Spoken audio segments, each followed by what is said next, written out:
आज का पहला पाठ कुरिन्थियों के नाम संत पौलुस का पहला पत्र, अध्याय 15, पद संख्या 1 से 8। प्रभु याकूब को और फिर सब प्रेरितों को दिखाई दिए।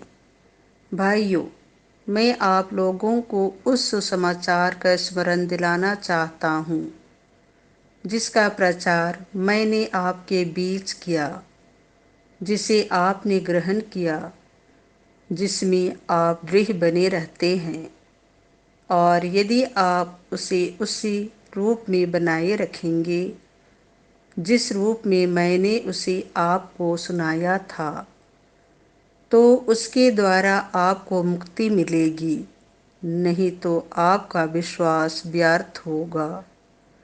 जो शिक्षा मुझे मिली थी वही मैंने सबसे पहले आप लोगों को सुनाई। वह इस प्रकार है, मसीह हमारे पापों के प्रायश्चित के लिए मर गए, जैसा कि धर्म ग्रंथ में लिखा है। वह कब्र में रखे गए और तीसरे दिन जी उठे, जैसा कि धर्म ग्रंथ में लिखा है। वह कैफस को और बाद में 12 को दिखाई दिए। फिर वह एक ही समय 500 से अधिक भाइयों को दिखाई दिए।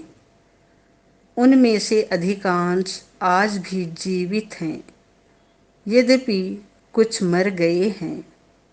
बाद में वह याकूब को और फिर सब प्रेरितों को दिखाई दिए। सबों के बाद वह मुझे भी, मानो ठीक समय से पीछे जन्मे को दिखाई दिए।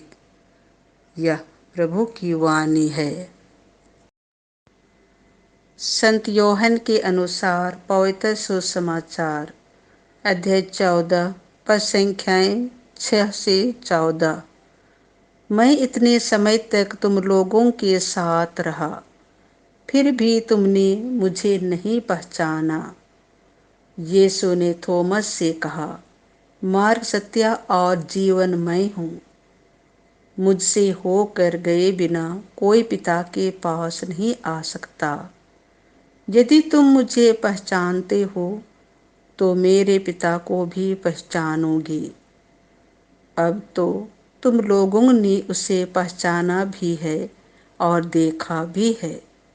फिलिप ने उनसे कहा, प्रभु, हमें पिता के दर्शन कराइए, हमारे लिए इतना ही बहुत है।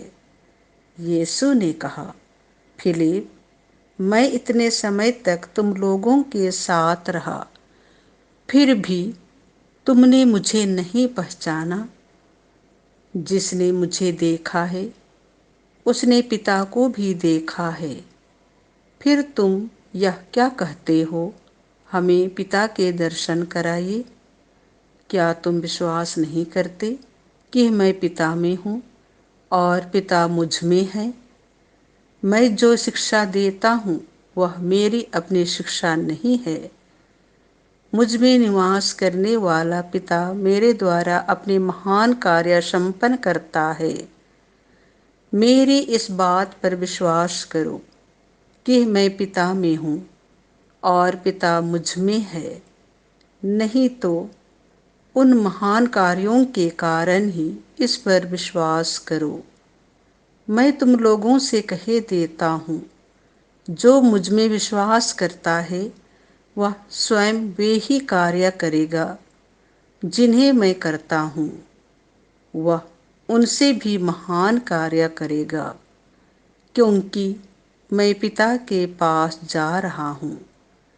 तुम मेरा नाम लेकर जो कुछ मांगोगे मैं तुम्हें वही प्रदान करूँगा, जिससे पुत्र के द्वारा पिता की महिमा प्रकट हो जाए।